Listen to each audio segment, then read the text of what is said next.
I became a real estate agent because I had like no clue what to do with my life. And I think that's why most people become realtors. Just joking. I managed a hotel in Japan. I managed 2 hotels in Wisconsin. And then I moved out to Hawaii. And on my first day at my brand new job, they called me up and they said, don't come into work today. You're laid off because of COVID. I didn't qualify for unemployment or anything like that. So in that moment, I became an entrepreneur. Hey, Ramblers. Before we start today's episode, don't forget to hit that subscribe button to stay up to date on the latest episodes, interviews, and all things startup. This episode, like every episode before it and after it, is brought to you in part by OffSource, your affordable one-stop solution for outsourcing all of your office work. If you or your team are constantly waitlisting important tasks for any reason, you're doing your company a disservice. Get the support you need by outsourcing to OffSource tasks like HR support, admin, bookkeeping, social media, graphic design, web design, and so much more. You can go to the link in the description and visit offsource.tech. And also, the Maxer community. Entrepreneurship can be difficult at times. Just because you run your own business doesn't mean you have to do it alone. Alex Hitt wants to invite you to join the online community of entrepreneurs, the Maxer community. Alex's community is a place where you can find support, guidance, and the resources you need to grow your business and overcome the challenges of entrepreneurship. In this community, Alex shares his own experiences, offers expert advice, and hosts live Q&A sessions to directly address your concerns, along with weekly networking events. Whether you're just starting out or looking to scale your business, you'll find valuable insights in a network of like-minded individuals committed to helping each other succeed. The best part is, it's free to join. Just go to alexhitt.com, ALEXHITT.com, to attend the next online community event or to join the community for free along with the free community app. This is The Ramblings. Hey guys, welcome back to another wonderful episode of The Ramblings. I am your host, Angelo Roberts. I have today with us Alex Hitt. He is a digital entrepreneur, digital nomad, runs a bunch of online networking and events, masterminds. Great friend of mine now. I think we're going to be, I can say friend, I guess at this point. We're going to start cultivating a pretty good relationship and partnership. So introduce yourself. How you doing today, Alex? Hey, Angela, I'm doing well, man. Thanks for having me on. Excited to have the conversation today.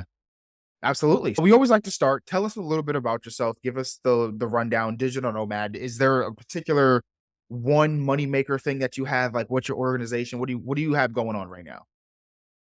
I've been through a lot of different business models and, tried a bunch of different things online. My kind of story was I was a hotel manager. I managed a hotel in Japan. I managed 2 hotels in Wisconsin, and then I moved out to Hawaii. And on my first day at my brand new job, they called me up and they said, don't come into work today. You're laid off because of COVID. Wow. Yeah. And I didn't qualify for unemployment or anything like that. So in that moment, I became an entrepreneur and wasn't expected. And yeah, I just started out. I knew nothing about online business. I was like that kind of lackadaisical hotel manager, kind of like the cool boss guy.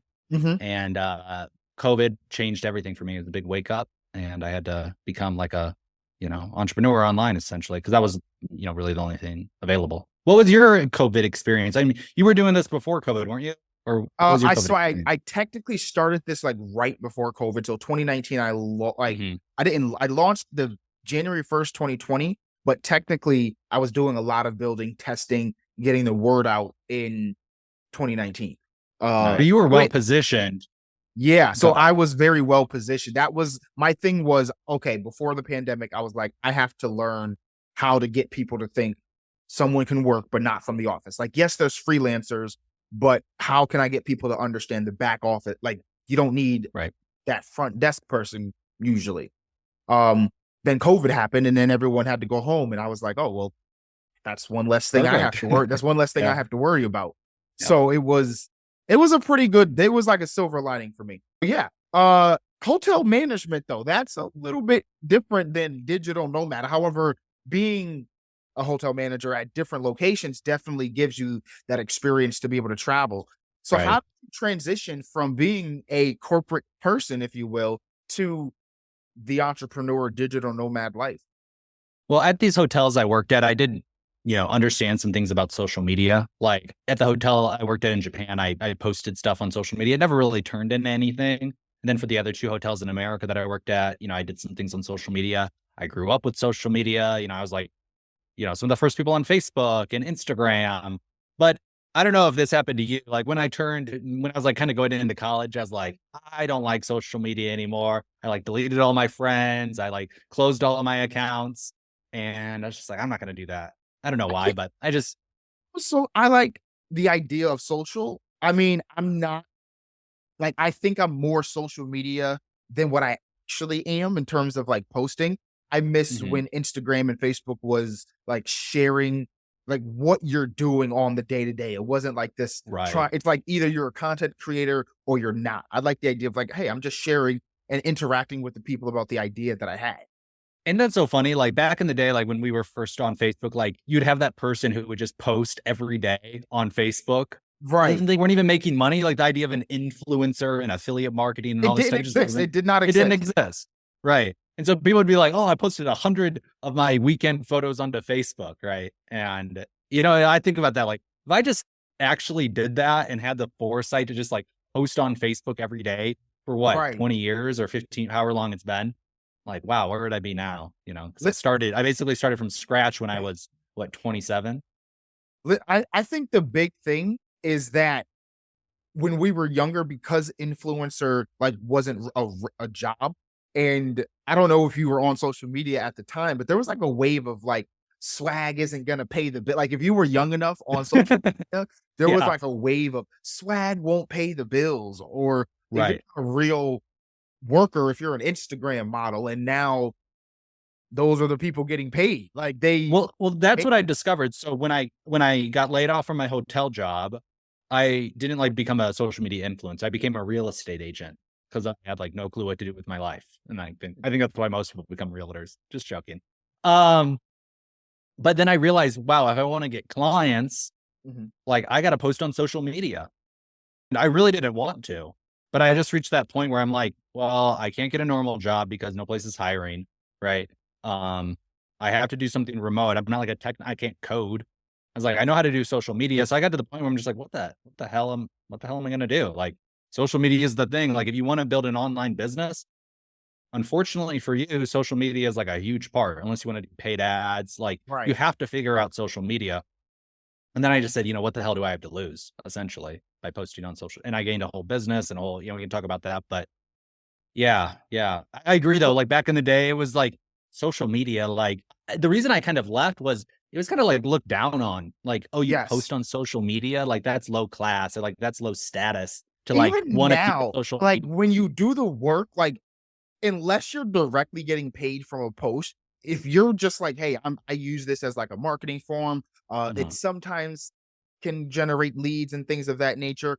It feels very strange when you look back at the end of the day and you're like, what did I accomplish? Well, I did a lot of editing on this video that took maybe 3 hours to edit, and then I posted it, which is hopefully going to do something. And while yes, you worked for 3 hours, there was no payment for that. And so you feel like, or at least I do, I'm like, okay, how do I justify this as work? And so you always find yourself going back to emails or trying to just do things where you can see, like, I need to see a result, like something. So that's a lot different though, from you now doing actual social media and having all of these weekly events and being one of the most consistent events with a lot of people. Like you, not only do you have a consistent event with a lot of people, it's a lot of, I'd say, more quality people than uh, some of the other networking events I've been to. How did you get Yeah. to curate that?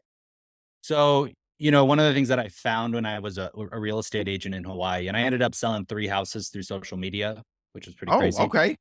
So I was actually a successful Hawaii real estate agent. And then I started kind of coaching other people on how to do marketing, like very, very low cost marketing. Cause at the time when I was a real estate agent, I had no money. I mean, I wasn't paycheck to paycheck. I was credit card to credit card. And I had $0 to spend on my business. I put all the money on a credit card to like get my licensing and all that stuff, buy my business cards, all on a credit card. And was able to make 3 deals, essentially through social media. So I started coaching other people online, like through LinkedIn and, messaging people and kind of the realtors and mortgage lenders that I knew. And then I got exposed to these online events. which if anybody isn't maybe familiar with these online events, there's a lot of these online business networking events is what you could call them. And essentially you go to a Zoom room with, sometimes like you say, it's 5 people. When you're at my events, it's like 100 people. But I was going to all these different online events and meeting people and connecting with people. And honestly, it's a lot of business socializing, not a lot of business being done. It's more of business socializing. Right. Um, and I was going to these events and I just thought, man, this could be done a better way. I was kind of like, I had my gripes with everybody else's online event. I said, oh, you should cut this out or you should do this better. They weren't very sophisticated with the technology. And I said, I could run a better group than this and I could, host a better event. I could have it more efficient and attract more people. And so I just wanted to go out and start my own online business networking event. And I did that. And it's every Monday at 12 p.m. Pacific. And we get about 100 people consistently every single week who show up to this event online. And it's really, really fast. It's 30 minutes. And yeah, I just wanted to create the call because I like online business networking. I'm a hotel manager.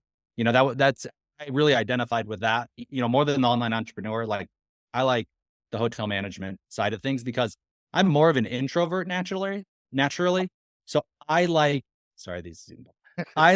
to meet a lot of people. Like every job that I've had has been a service-based job where I meet people all day long. And I really like that. I love that. Yeah. I just was at an event last night. I need to be with people. Like I just love that. I'm not really like that. I still like to meet people, but I like big groups. So I like the position of like the hotel manager because it's meet, greet. Hey, how you doing? Where are you from? How can I help? I mean, that kind of gives me my social, my socializing for the day. And then I can go home and be the recluse and the, introvert. But I need my job to be extroverted. Otherwise, I just wouldn't talk to anybody probably. Wow. It seems strange, but that's a strange kind of thing because now you're in that affiliate space where you've kind of hacked out where you have a community, you can grow it. You already know some background in social media, and you've gone to this affiliate route. Explain to me what it is that you kind of are digging in with being a major affiliate. Yeah. So like I said, I've done a number of different models. My first kind of online business model was a social media coach.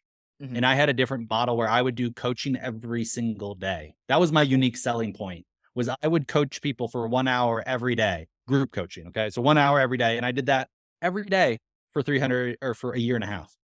Oh, over 500 days. So I have done a lot of coaching. like even Saturdays and Sunday? Yeah. Saturday, Sunday, Christmas, New Year's. Yep. You can ask my students. I was there every single day. But that was my unique selling point. Okay. Was that I'm available every single day.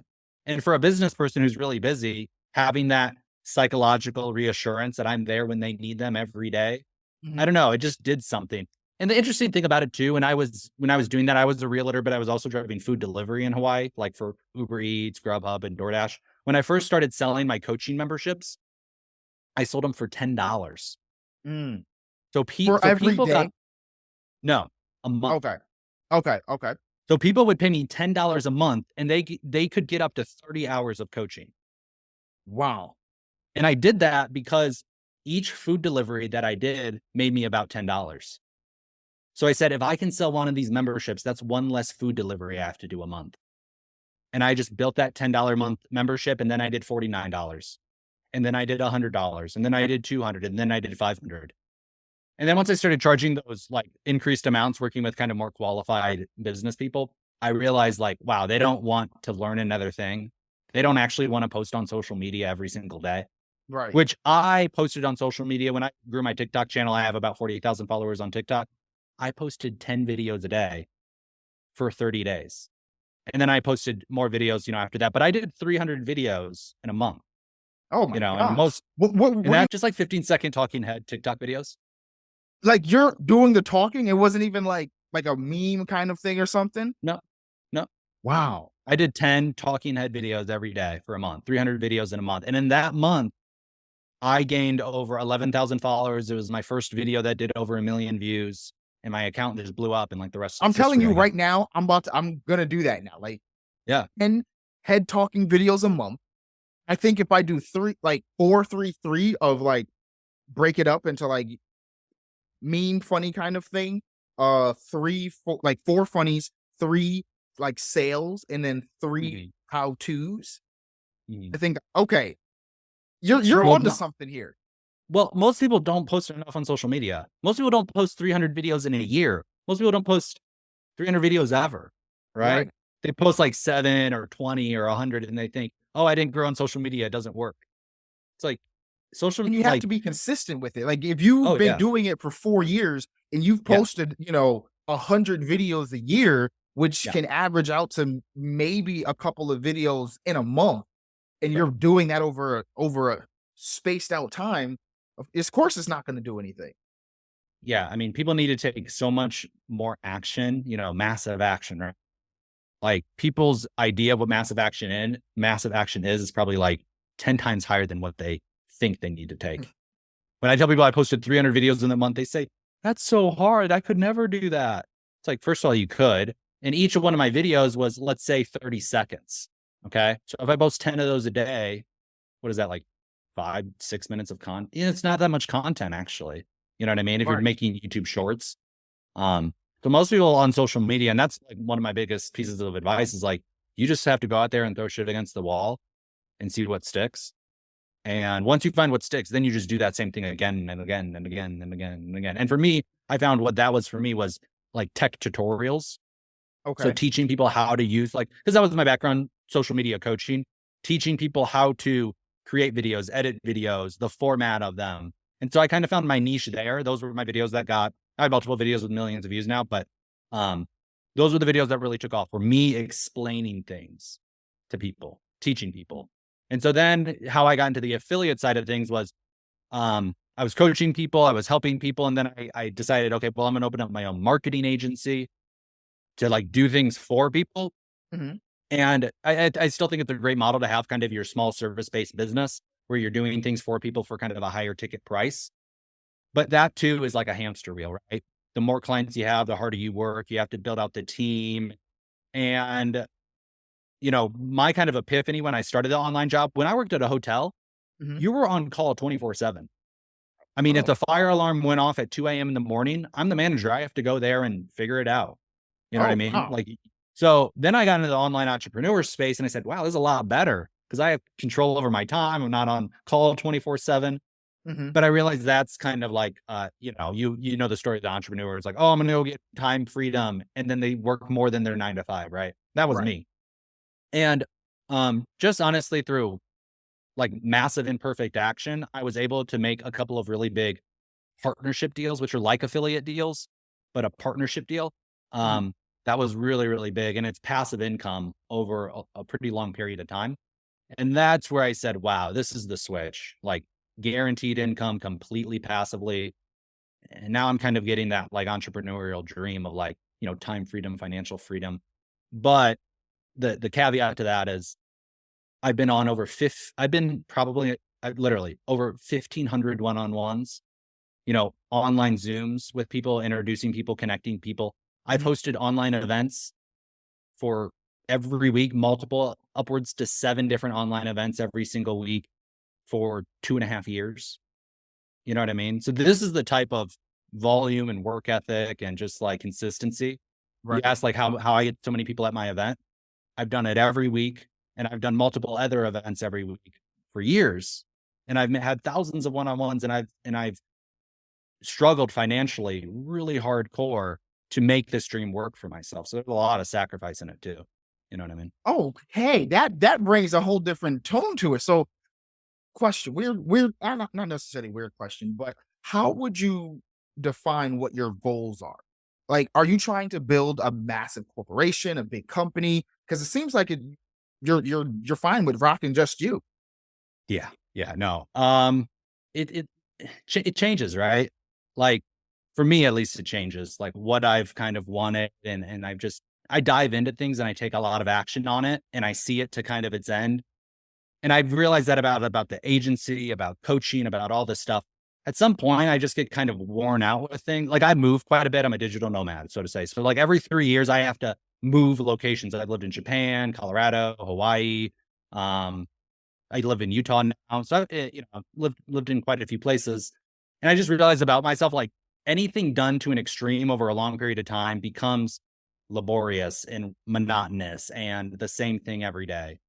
So what I'm trying to do now is to have that kind of that entrepreneur dream of, and I in some a lot of ways have it, that financial freedom, time freedom, location freedom, Hmm. building that up and then being able to pursue projects that are really interesting to me. Like I'm somebody who always likes to learn and try new things and do new things and develop new things. So I don't think I've realized like I don't want that headache every day. Mm, I don't want that I have to do this thing every day because my interests are going to change and I might want to exit it and I might want to change directions and I might not want to do it today and I want to have that option. But I've also been, because I've been in that position, COVID really hurt, right? Of like having to wake up every day and drive food delivery for 12 hours a day, 7 days a week. right. And that's just my life, and I've accepted that and just did it and hustled and worked through it and figured it out.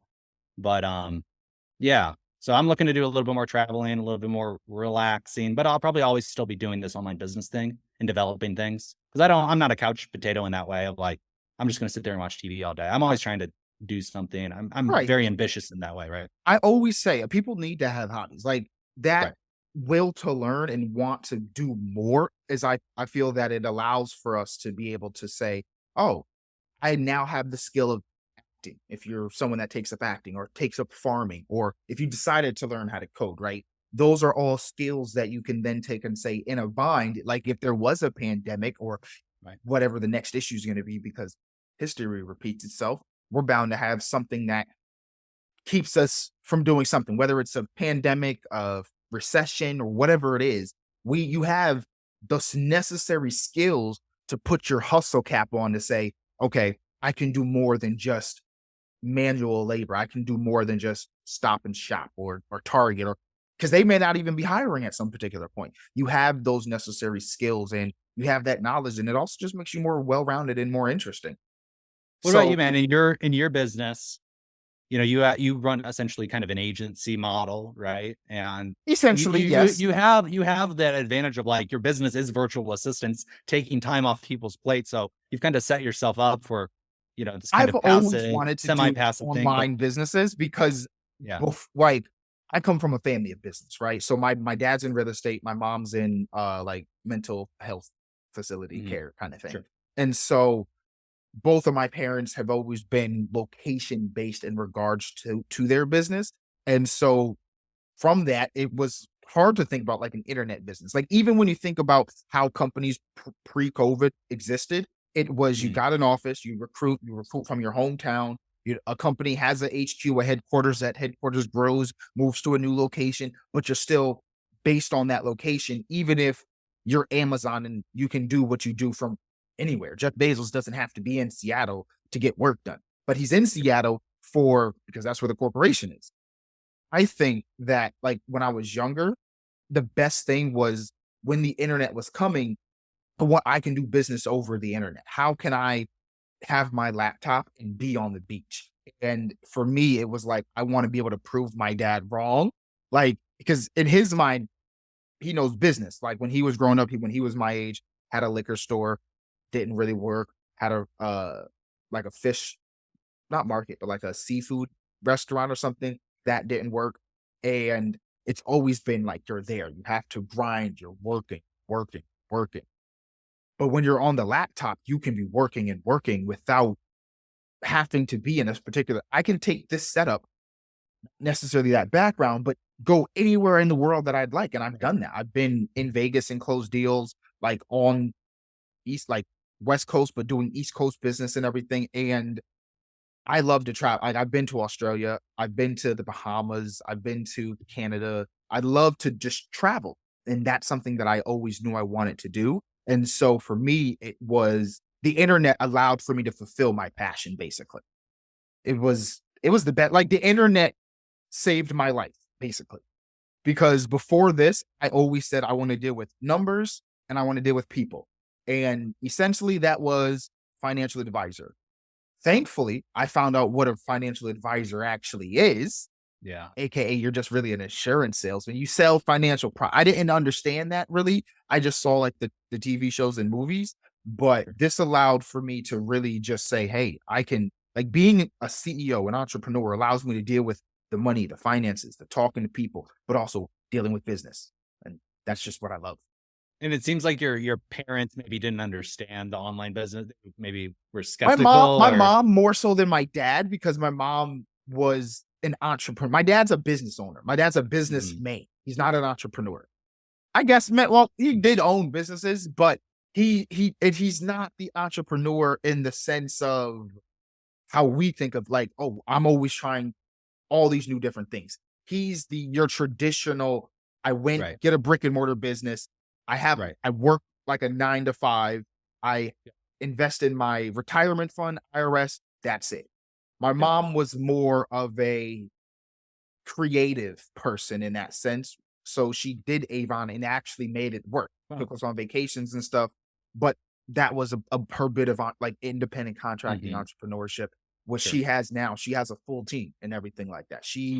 And when she was younger, like hustled, like she was like, I'm gonna do it in a creative way, kind of thing. And so it was just a little bit Yeah. different. And so she more so understood like the online sense, more so than my dad.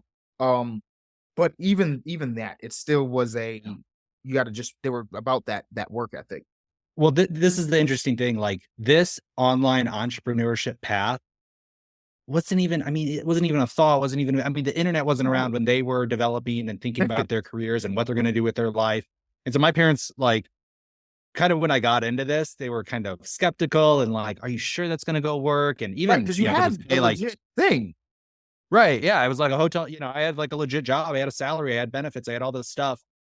And I just, I have to tell them, like, that ain't the thing to do anymore. Like, it's not, No. but it's hard for them to even conceptualize because it just wasn't even an option, right? And so I tell my parents now some of my successes, and they're just like, "Congratulations, I Yeah, guess. I like, don't know you what you're can't doing." Like, yeah, process it. Okay, yeah, so when you told them, like, "This is exactly what you're doing, these are my wins," how do they receive it even now? Like, do they understand at all how it, like, kind of works in that sense? yeah. My dad, he comes from a background. He was a salesperson. He worked for he did technology sales, and he we're able to kind of talk on that level of understanding like partnerships and what an affiliate is and stuff like that. But even still, that like the idea of doing this independently Mhm. is very in like on the internet and not because he Right. would drive all around. I mean, his life, he's like a road warrior, right? He like drove around a lot and met a lot of Oh, people, shook a lot of hands and stuff like that. Um, so and for a long time I struggled with the online business thing, right? And so they just don't understand in today's day and age, if you really want to do something, it's usually online, right? Yeah, you yeah. could do the brick and mortar, that's still available. But from my perspective, it's like this online thing. You have to figure it out. If you do want that type of like lifestyle design, right? There's no other, I mean, what other path forward? And the wins in the online space are so disproportionate, right? Oh, Yeah, you could have yes. your brick and mortar store, but there's usually a cap to that, right? The online space, it opens up so many more opportunities. And for the big thing, oh my god, I'm doing a lot of stuttering. Like, with brick and mortars, like you said, you're limited. Online, I feel it opens it up in the sense of, oh my god, I'm blanking now. Like, how do I wanna say it? It's opening it up in the sense of, like, oh god, It it's just gonna come. expands your market size so much, like your scope of what's possible, like the million views on social media, right? And be able to Right. make all of these sales or all of these affiliate sales, right? Like, how are you going to how are you going to get a million anything down the block from your house? You're not, maybe there's a rich guy down the street or something, but so that's where I see I'd it. It's like you relate it to, have to do like, because I think moving it's like leverage. It's like the internet, you have leverage. You have this massive tool, you have this massive audience, you have this massive channel. easier access. That's how I'm thinking. Like, I think of it as like brick and mortar is like what big companies used to do, right?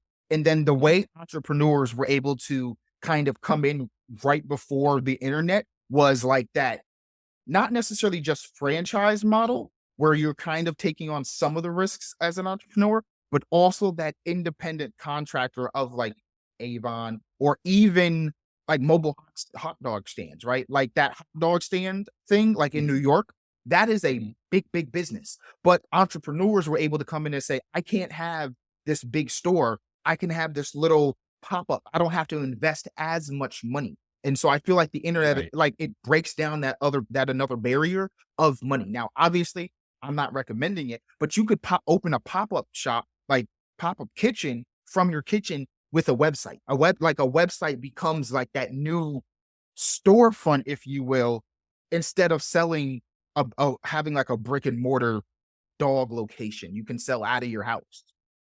It Right. changes And it this changes that this store. too even has been like an emergence in the last, 5 or 6 years where that website is super easy to create. There's like the templated websites, right? And like Yes. average Joe can go out there and make his own website for free, essentially, right? Through a lot of different sites. Hmm. So you can even now start your online business for $0. You really just need a Stripe account, you Exactly. know? And so the barrier of entry for the online business is so low. And so me, who had $0 to his name, could start an online business in 2021 was when I started my online business. That's incredible. And that opportunity is brand new, essentially. So, If you were to give advice to, because we're in our 20s, we're still young. If you were giving advice to someone who was in their early 20s, they're just starting out, they're trying to build any kind of product, maybe grow a SaaS or something like that, what would you give them? What would you tell them? I mean, I think there's some lessons that can be learned from my story of like starting with the low ticket. What's your hourly wage? Like if you're at a 9 to 5, what's your hourly wage? Maybe you make $20 an hour. Well, if you can go online and sell a $20 product and make $20 profit, that's one less hour you have to work every single week. I know it does Right. this pop.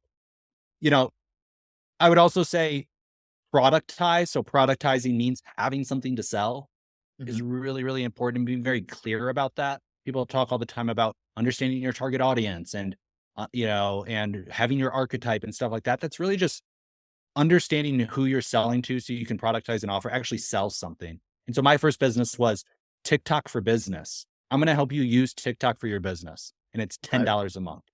Right. And I did the $10 because it covered the cost of that. I would also say like the massive action component is super key. Like you probably have to do so much more than you anticipate and think about. And it's mostly a mental barrier on what you think is a lot. And then the second thing, I would charge more money, charge more at the beginning.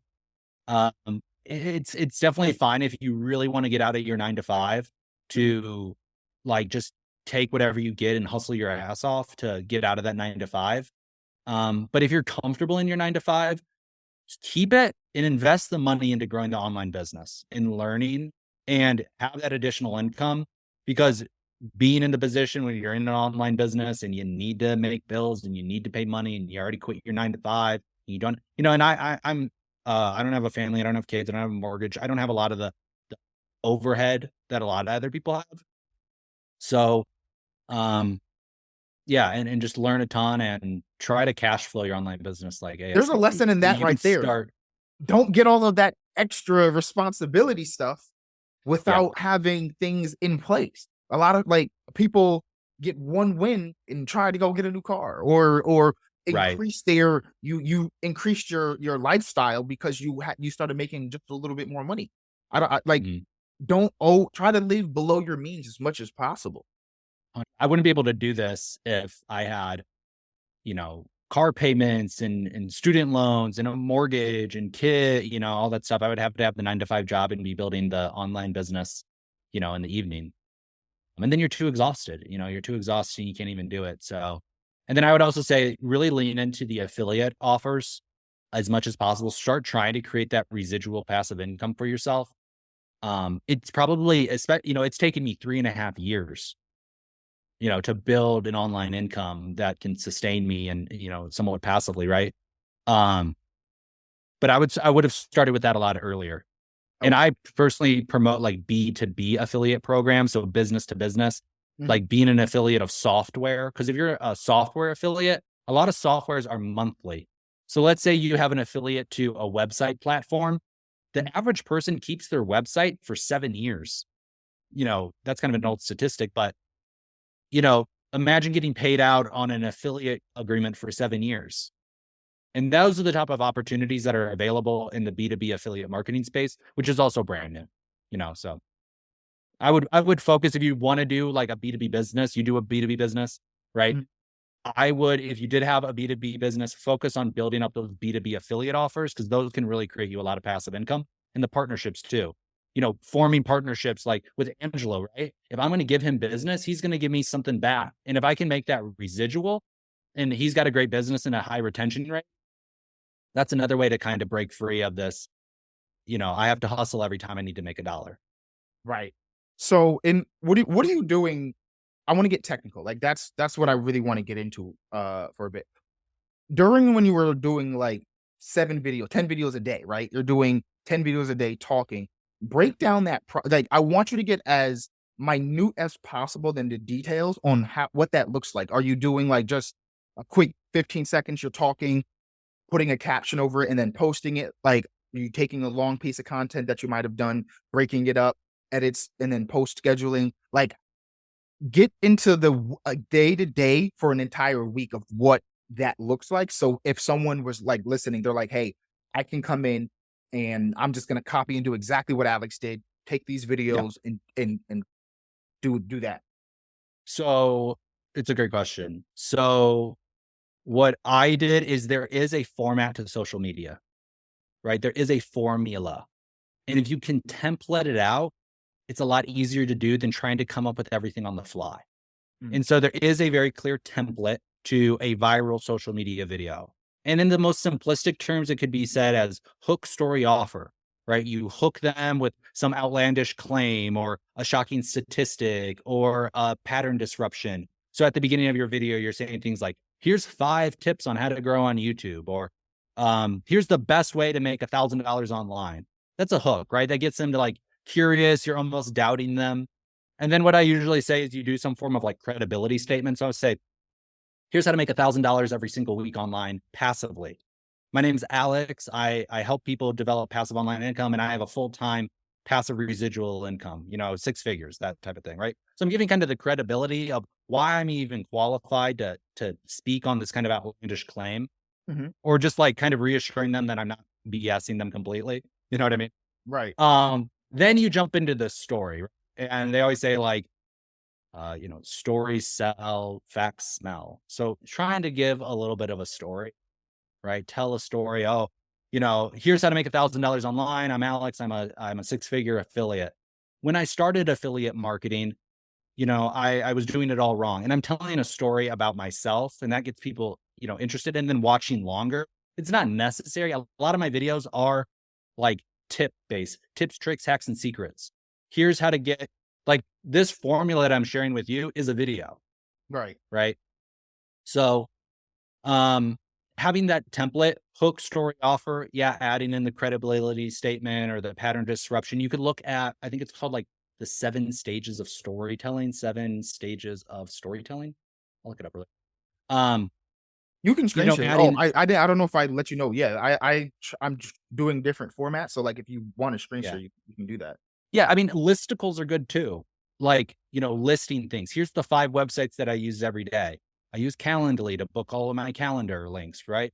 And honestly, those videos, like those tips, tricks, hacks, and secrets, those are really good at building your following because people want to come back to learn about the 5 new websites or the 10 new tips, but they're not as good at converting people.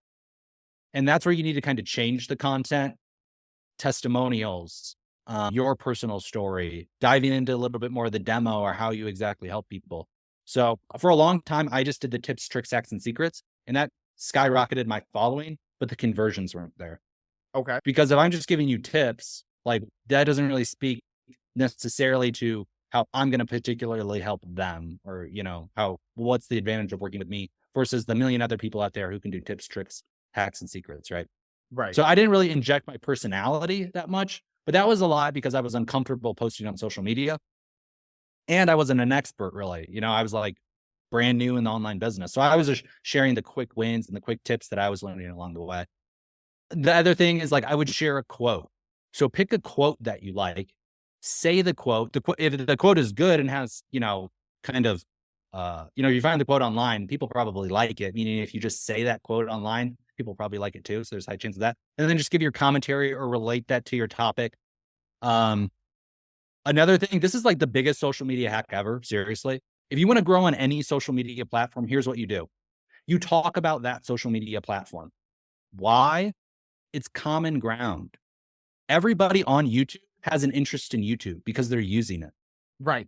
Everybody on LinkedIn, yeah, they're on, everybody on LinkedIn has an interest in LinkedIn because they're on the platform. And you could literally grow 1 million followers just by going on LinkedIn every day or YouTube every day and saying, hey, here's how many followers I have on YouTube today. Tune in tomorrow to see how many followers I have. And like people would seriously subscribe to that. And I'm sure there's like an example of it out there, but that was another key of like, here's how to grow on TikTok. Mm-hmm. And I know everyone's interested in that because they're on TikTok. Right. So that was another thing of like updating people. Hey, the 10-day challenge. So I told my following on TikTok, I'm posting 10 videos a day, every day for 30 days to see how it goes. So the challenge, giving yourself a challenge and then having that public accountability, those can be very powerful. But the challenges are good because then people are going to subscribe and want to tune into the next day to see, am I actually posting 10 videos a day? Right. And you have to get out of your own heads, or at least I have to get out of my own head with why would someone watch? Like people watch things for various and copious amounts of reasons. Like what would make someone return about this? Just because I am not that kind of person in a way that, is apparently the way most of the masses act, because this is how people are making money, making livings I'm like, I don't think I've ever bought anything from TikTok Shop. Mm-hmm. But it's already done. The revenue proves that people have bought from TikTok Shop. Totally, man. We get in our own way. We don't want to be repetitive. We don't want to go on social media and say the same thing every single day. That's exactly what you freaking should do. You should go out. Like, if you know anything about like big people, Tony Robbins, Grant Cardone, they all have one story that they tell on almost every single podcast. And it's their origin story. Tony Robbins talks about how it was Thanksgiving and they didn't have a Thanksgiving meal and a man knocked on the door and his dad almost threw the door. He tells that story all like so many times. Grant Cardone, he talks about how his dad died when he was young and his mom struggled. He talks about it on every podcast. But but some of us online entrepreneurs, we're so smart, right? We think, oh, we need to change it up every day. We need to be original. And it's such a detriment, to try to reinvent the wheel every single day and try to give the next, on social media, you have all these people who view your content. Mm-hmm. Most of them are viewing tons of content every day. They don't remember you. Even if they kind of remember you, they don't even remember what you said. If they remember what you said, they didn't internalize it. And if they did internalize it, they're definitely not taking action on it. And so you need to actually remind people multiple times before it even sinks in and they even understand what you're saying. You know what I mean? So that's a huge detriment. And that's where I've actually had a lot of success on social media, was just like, you know what? I'm going to be cringe. I'm going to do the same thing over and over again. I'm going to take, low hanging fruit. I'm going to do the thing that works. So, and then once you become good at it, then you can do your own thing. Like when a lot of people say, oh, go on social media and just like do your own thing. That's like saying, pick up a guitar and just start playing it. Don't look at other people. Don't try to play other people's music. Only play your own music. And it must come from your heart and it must be authentic. I just picked up the freaking guitar. I have no idea what I'm doing. Shouldn't I model? That is a beautiful example.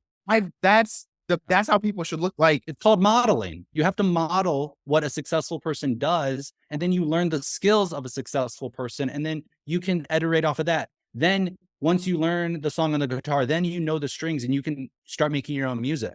But how are you going to start? You're not Jimi Hendrix. You're not going to freaking pick up a guitar for the first time. That is such a genius way. Like even the great people that we look at in music, they have to learn the music first, whether it's playing by ear, learning to read sheet music, but they have to learn the actual craft first. And that is done by having a teacher, people that you imitate, people that you're following. And I've never thought of it in that sense. And I always felt like because as entrepreneurs, you do feel like you have to do things differently. Like, I need to find a way to stick out from the crowd because everyone on YouTube is saying, you have to find your niche. You have to find how you're going to stick out from everybody else. Like what's going to separate you from the next person? How about start by knowing what you're talking about and knowing what you're doing? Start by being authentic and real and letting people know like you're a beginner. Like I am new at this. This is not going to be perfect. This is what you can expect. This is this is where the authenticity comes from, because this is my attitude, this is my composure, this is what I like to do. This is my personality, but these are the fundamentals. I'm doing the same chord, but I'm combining it differently now that I know all of the chords.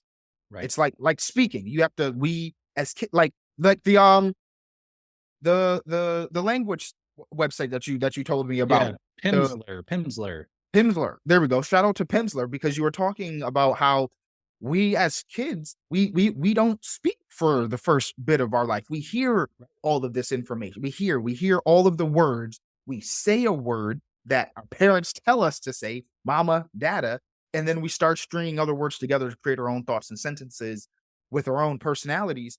But we had to copy and learn and mimic from somewhere. That's right. Yeah. That 100%. that's a beautiful way to put it. Speaking of how we're mimicking and who we're learning from, who are the people that you say that you're learning from that you like to imitate? And let's get into some tea and gossip and say, I'm not a fan of these new gurus or this. I personally can't stand Alex Hormonzi, or however you pronounce his last name. Him and his wife. Anytime I see them on the timeline, I'm like, yo, get this out of here, because you sound crazy. Yeah. It's like, it doesn't seem realistic. Like, I am a huge, and I used to be Grant Cardone until he got called out, and I'm starting to do some research. So I'm solidified in who I like, but I'm able to, if I come across new information, oh, if you're a fraud, you're a fraud. But I can't take away from what does work and what has worked for some of the people that it has. So who do you follow? Who do you model and go after? And who are some of the ones that you like to stray away from? Man, I don't really consume. It's kind of weird. I don't consume a lot of content. I kind of weirdly enough, I look up a lot of tutorials on YouTube.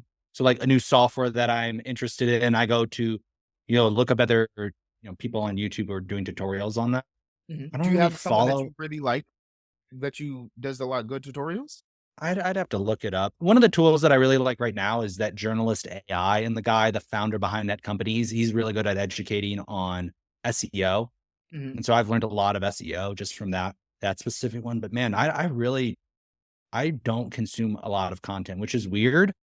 But I don't like, I'm not a big fan of Hermosi, but I always respect like Grant Cardone for what he is. He is what he is, right? And Alex Hermosi for what it is. This is hard. I mean, building a business, doing all this stuff is really hard. So I respect him on that level as like somebody who performs and is able to execute Right, on that execute. level.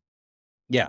Yeah. So I respect that. And like how it comes out online through the social media, I give him a lot of grace because I'm online too and I'm posting content. I understand it's not always what you want and it's hard to show up authentically online. And a lot of people, I mean, that shouldn't even be the goal, to show up authentically online. Most people are not authentic with their partner. They're not authentic with their Mm. parents. And then Mm. you're asking them to go online and be authentic with the world. It's like, that's such a leap for people. Like people don't, authenticity. What world are you living in? You know what I mean? Like, Right. and a lot of people disguise authenticity too as like, well, I'm just going to say exactly what comes to my brain in the moment. And that's authentic. My raw emotions, that's authentic. That's not authentic. You know what I mean? But I'm not the authenticity expert either. I'm more of a practitioner where I'm like, what works? And let me mimic that. And I obviously have my own personality, my own spin on things. And I think that kind of naturally comes out. Yeah. Another example is like a boxer. Like how many times does a boxer do a jab and a hook? And, are they Oh, being authentic? No, they're a right. boxer. So if you're on social media and you're a social media influencer, what's your jab? What's your right hook? What's that consistency that you can integrate? I don't know. It's just kind of a random thought I had, but who I pay attention to is, I should look at my podcast as well. Let me look at my podcast quick. Um, I listen to a lot of digital nomad stuff, to be honest. So I listen to a lot of digital nomad stuff. I used to be into like impact, and I kind of am. I actually like Chris Doe, the future. He's good. You know Chris Doe, Right. No, the I do future. not. He's pretty good. Um, yeah, I mean, I don't listen to a lot. I listen to the Digital Nomad podcast and stuff like that. They have some interesting takes on online business. Kind of, because if you're in that digital nomad space, the passive income is the ideal. Because if you're traveling all over the world, Right. having requirements, time zones that you have to coordinate, all that stuff. So you actually find some good gems in the digital nomad kind of podcasting communities, but I don't have a particular one right now. I'm looking at like Vietnam a little bit, but I don't have a particular one that I focus on exactly. I don't know why, but when you said Vietnam, I just finished watching. It has nothing to do with it, but I just finished watching the Napoleon movie on Apple TV, and Oh I yeah, had do you like thought that? it was good. It was I Oh, like was that it? kind of like I growing up hated history, but always was like, oh, it's easy because all I have to do is remember and regurgitate exactly what happened, right? There Mhm. that and math, I don't Mhm. have to do extra Right. stuff that I don't like. I'm not thinking about stuff I don't like. The only time I want to be creative is in business. But I like Mhm. that kind of like Yeah. the historical fiction of things. Like Napoleon was more, dramatization of dramatization.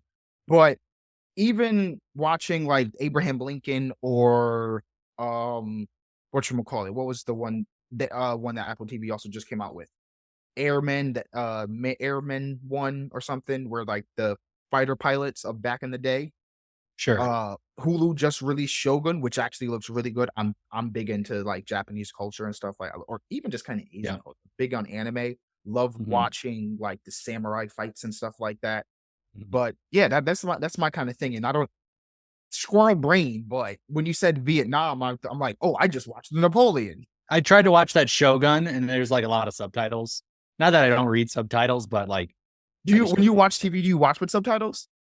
yeah, usually watch a movie with I'm big into movies. I watch a lot of movies, and I do watch a lot of Survivor. I have a Survivor podcast that I do every week. That's a reality TV show.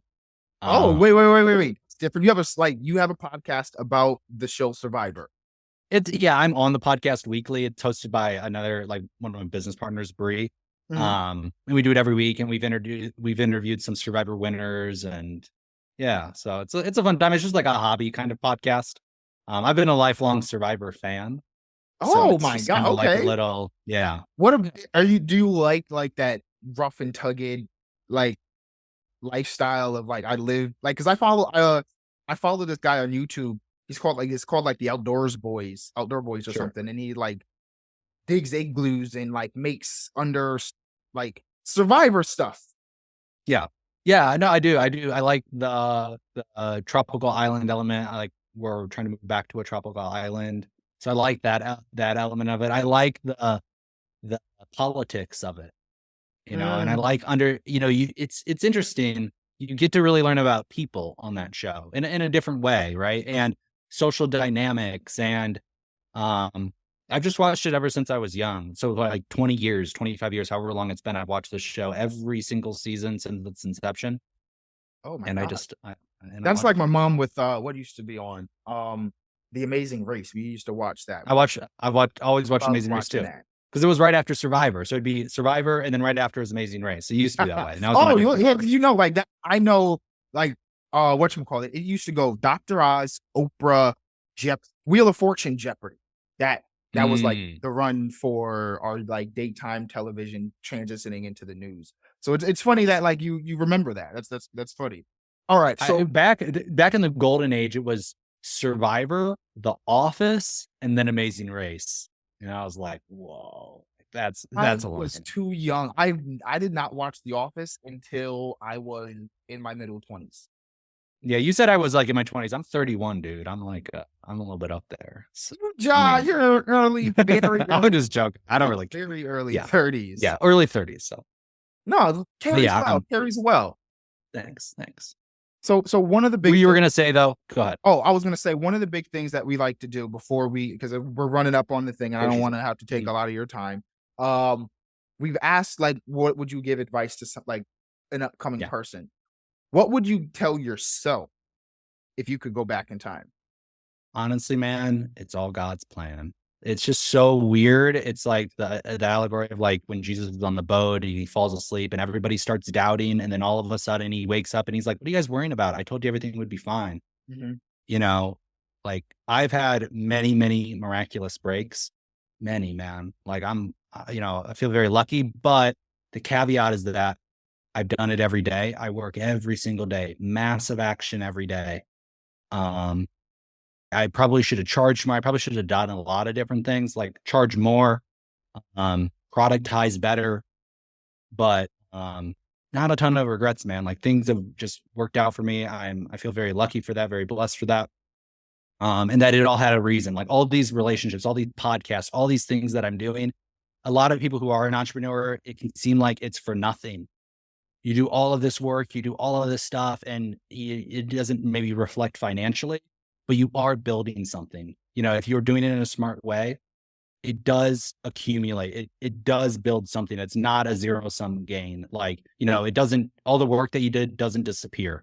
It Right. does accumulate and it does. So I'm not Gary V, patience, but, I would just tell myself like, it's all going to be okay, dude. Cause there was a lot of times in there, I had no clue what the path forward was, but I just had the things that I did that I thought were productive and were moving the ball forward.